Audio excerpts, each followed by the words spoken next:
Hey everyone, this is Rakesh Jangra. Welcome to in my YouTube channel alma mater coaching.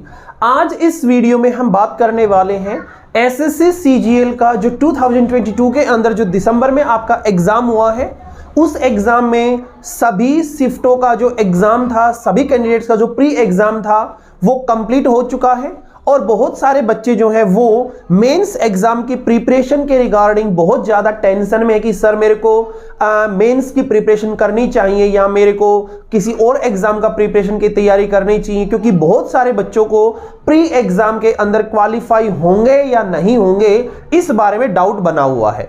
तो इस video में हम जो है कुछ फैक्ट्स के साथ बात करेंगे कि किस प्रकार से आप लोगों को प्रिपरेशन मेंस की करनी चाहिए या फिर आप अपना जो डाइवर्जेंस है वो लेना चाहिए कि आप लोगों को जो 2023 के अंदर अगर वैकेंसी आती है तो उनके लिए फाइटिंग करना चाहिए.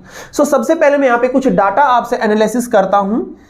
2019 के अंदर, 2020 के अंदर, 2021 के अंदर और 2022 के अंदर जो सीजीएल का एग्जाम हुआ है उसके अंदर जो पोस्ट निकाली गई थी 2019 के अंदर थी ये 8428, 2020 के अंदर थी 7035, 2021 के अंदर यही जो पोस्ट है वो थी 7686 और 2022 के अंदर ये जो है 20814. और बहुत सारे कैंडिडेट्स या बहुत सारे जो है ऑफिशियल्स, तो नोटिफिकेशन अभी से नहीं आया है, बट ये कहा जा रहा है कि जो वैकेंसीज हैं वो बढ़ेंगी.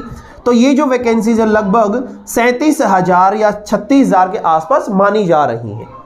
सो अगर इन पोस्ट के रिगार्डिंग अगर मैं बात करूं तो प्री जो एग्जाम था उसके अंदर जो क्वालिफाई करे गए थे, क्वालिफाइंग कैंडिडेट्स कितने थे उस बारे में अगर मैं बात करूं तो क्वालिफाइंग कैंडिडेट्स इसके अंदर जो 2019 के अंदर थे तो ये रहा है 1,25,279.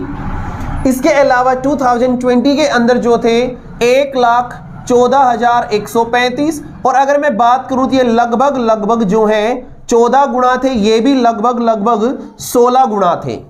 इसी तरह से 2021 के अंदर अगर मैं बात करूं तो ये रहे हैं 1,13,848, ये भी जो है लगभग 14 गुना रहे हैं.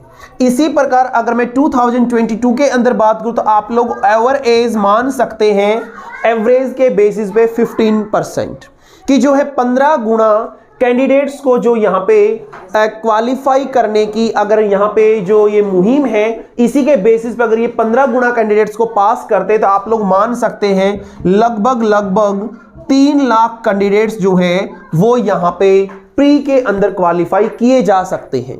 तो अगर मान लो इस तरह से अगर इन्होंने जो क्वालिफाई करे थे तो इसके अंदर अगर मैं कट ऑफ की बात करूं तो जो कट ऑफ रही थी इस 2019 के अंदर वो रही थी 147. इसी प्रकार 2020 के अंदर अगर मैं बात करूं तो 132. इसी प्रकार अगर मैं 2021 के अंदर अगर मैं बात करूं तो 130. और 2022 के अंदर जो है कट ऑफ आना अभी पेंडिंग है. सो हम इसके अंदर जो है जनरल वे में बात कर लेते हैं यूआर के लिए. इसी प्रकार ओबीसी, ईडब्ल्यूएस, एससी और एसटी. तो अगर मैं यूआर की बात करूं तो यूआर के अंदर अब की बार जिन कैंडिडेट्स के 110 नंबर बन रहे हैं तो वो कैंडिडेट अपना मेंस की प्रिपरेशन कर सकता है.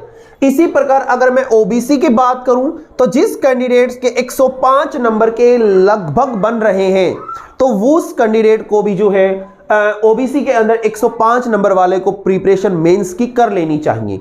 इसी प्रकार अगर मैं ईडब्ल्यूएस की बात करूं तो ये आपका रहने वाला है 95. और अगर मैं एससी की बात करूं तो 90 और एसटी की बात करूं तो नियर अबाउट 85. जिन कैंडिडेट्स के नंबर इस रेंज में आ रहे हैं उस कैंडिडेट को सीजीएल मेंस की तैयारी में जुट जाना चाहिए. आप लोग जानते हैं इस बार से जो एग्जाम पैटर्न है वो भी बदल रहा है, 4 सब्जेक्ट्स आने वाले हैं. तो आप लोग जो है नया पैटर्न है, इस बेसिस पे आप लोगों को तैयारी के अंदर बहुत सारे एफर्ट्स लगाने हैं. सो आप लोग अभी से प्रिपरेशन में जुट जाइएगा और अपना बेस्ट करने की कोशिश कीजिएगा. Thank you.